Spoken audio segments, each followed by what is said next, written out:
মুক্তিযোদ্ধারা দেশে প্রবেশ করে। আমরা তখন 11 জন, আবুল খায়ের পাটোয়ারি সহই আর কি, আমরা 11 জন ভারতে রওনা দিই। এটা অগাস্টের প্রথম দিকে। আমাদের এখানকার কাজ যখন বুঝলাম যে এখানে আর আমাদের আসলে থাকার কোনো প্রয়োজন নেই, আমরা তখন এই 11 জন সেখানে রওনা দিই। তো নান্দিয়াপাড়া কানকিরহাট হয়ে আমরা সরাসরি রেল লাইনের নিচ দিয়ে নৌকা নিয়ে পার হতে চাইছিলাম দিনে। তা আর্মির তখন টহল ট্রেন ছিল, এরকম ট্রেনে সেখানে তারা দুই পাশেই মেশিন গান বসানো, ডানে বাঁয়ে। ওই মেশিন গান সেখানে টানতো আর সেখানে ট্রেন চলতো। তার মানে দুই দিকের সেখানে অন্তত মিনিমাম আধা কিলোমিটার পর্যন্ত টাচ করতো এই মেশিন গানের। মানে আমাদের নৌকা চতুর্দিকে সেখানে পড়তে শুরু করছে, আমাদের নৌকায় কিন্তু একটাও পড়ে নাই। আমরা ব্যাক করলাম রাতে, ব্যাক করার পরে সেখানে তখন মেজর হায়দার উনি সেখানে আমাদেরকে একটা অফিস সাহায্যে ভৈরব পিলা দিয়ে সেখানে আমাদেরকে পার করিয়ে দেয় রাতে।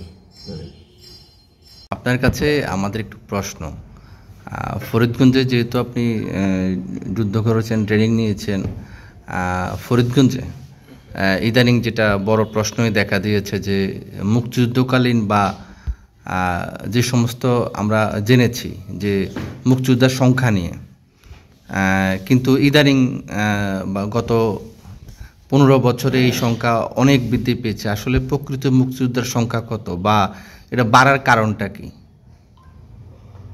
এটা আসলে আমাদের জন্য বেদনাদায়ক এবং লজ্জার। এই কাজ তো বাইরের লোক কেউ করে নাই। আমরা মুক্তিযোদ্ধা যারা সংসদ পরিচালনা করেছি তাদের হাত দিয়ে এই ঘটনাগুলি সেখানে সংঘটিত হয়েছে। আমি কিন্তু মুক্তিযোদ্ধার তালিকাভুক্ত হতে চাইনি। আমি আমার সমস্ত কাগজপত্র ফেলে দিছি, কারণ এক সময় মুক্তিযোদ্ধা নামে ঘৃণার একটা প্রকাশ ছিল মানুষের মধ্যে। ব্যঙ্গ বিদ্রুপ করে কথা বলতো। ফলে আমি মুক্তিযোদ্ধা এই পরিচয় আমি কোনোদিন লিখি নাই। আমি বীর মুক্তিযোদ্ধা, আমার নিজের হাতে আমি মুক্তিযুদ্ধ লিখি নাই, বীর শব্দ তো প্রশ্নই আসে না। এইবারেই আপনাদেরকে দেখলাম যে আপনারা আমাকে বীর মুক্তিযোদ্ধা হিসাবে সেখানে সম্বোধন করছেন। মানে আমি দেখে এটা আমার ভালো লাগেনি আর কি, যে আমি আসলে এরকম বীর না, আমি একজন সাধারণ। এটা আমার সৌভাগ্য হয়েছে মুক্তিযুদ্ধে, একটা দেশ স্বাধীনতা যুদ্ধে কিছু ভূমিকা রাখার। তো এই যে সংখ্যা, এইটা অস্বাভাবিক। এটা শুধু ফরিদগঞ্জ না, গোটা বাংলাদেশ ব্যাপী সেখানে এই ঘটনা সেখানে ঘটছে। রীতিমতো মুক্তিযোদ্ধা তৈরির কারখানা তৈরি হয়ে আছে বিভিন্ন জায়গায়। আচ্ছা, ফরিদগঞ্জে সত্যিকারের মুক্তিযোদ্ধাদের তালিকা হোক, সেটা তো মানে সেটাই আমাদের কামনা চাই। ও থেকে যদি আমি ওই ক্যাটাগরিতে নাও পড়ে যদি বাদও যায়, তারা যদি একটা ক্যাটাগরি ঠিক করে, আমার কোনো দুঃখ নেই, আমার কোনো আপত্তি নেই। কিন্তু এটা বাস্তবে হতে দেবে না। অলরেডি মামলার প্রক্রিয়া শুরু হয়ে গেছে। এই ইন্টেরিয়ার গভর্নমেন্ট সেখানে ধরলাম না হয় 2026 পর্যন্ত থাকবে, তারপরে অন্যরা আসলেই তো উল্টা দিবে। 54 বছরেই তো তালিকা করতে পারলো না। কোনো গাইডলাইন আছে কিনা আপনার? হ্যাঁ, আপনার কোনো গাইডলাইন আপনার অভিজ্ঞতা থেকে যে জেলের মুক্তিযোদ্ধা? না, এটা অনেক জটিল হয়ে গেছে। এটাকে অনেক জটিল হয়ে গেছে। নতুন প্রজন্মের বার্তাটা আসছে কি? নতুন প্রজন্ম প্রতি বছরই বিব্রত হচ্ছে। নতুন নতুন মুক্তিযোদ্ধা দেখছে। তারা মুক্তিযুদ্ধের সময় যাদের জন্মগ্রহণ হয় না, জন্মাই নেই, তারাও কিন্তু মুক্তিযুদ্ধ হয়ে গেছে।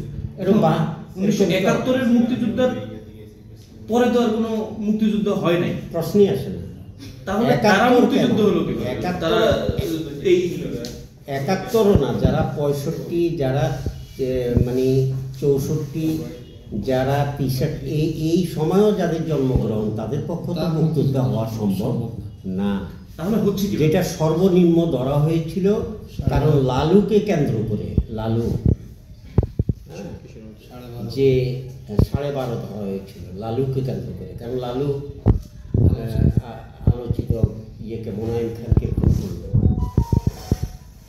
হত্যা করলো, তার গরু রাখা, তাহলে তার বয়স তখন 12.5 বছর। ওইটাই শেষে ধরা হয়েছে। ওইটাই স্ট্যান্ডার্ড ধরা হয়েছে শেষ পর্যন্ত। ওই স্ট্যান্ডার্ড ধরলেও তো সেখানে আমাদের এখন দেখা যাবে যে এটা কত বাদ যায়, 52,000 মতো বাদ যাবে। এই যে নতুন